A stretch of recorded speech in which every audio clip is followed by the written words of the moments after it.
And we're starting recording. Let's go back and finish up the PowerPoint. So we'll go to the next slide. We'll get rid of this notification. So what does the skin do? To repeat, acts as a radiator to control body temperature.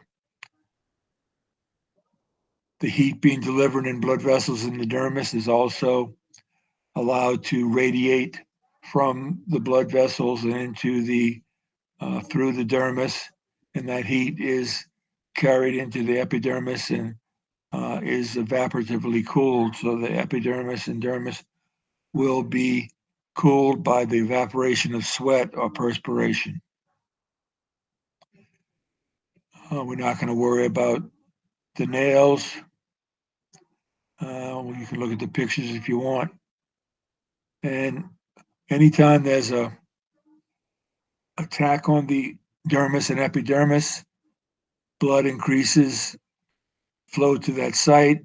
White blood cells, phagocytes, are there to consume any bacteria and to consume and get rid of dead cells.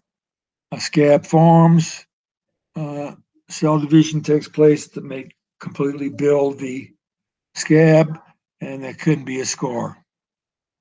So inflammation is the first process where the location of the cut gets warmer and there's more blood flow to warm it up, and phagocytes are attracted, and the whole clotting procedure, which you'll learn about in AMP2, um, starts to produce a scab, to attract platelets to form the scab, and the tissue is going to grow to attempt to close that hole. If it doesn't, you can have an enormous gouge, but the body is able to close up these injuries and form scars. It's also uh, going to allow for platelets to get there to help form the clot. Okay, we're finished for today. We're not going to worry about these other topics. So we're not going to worry about how this clot is formed. You'll get to that in AMP2.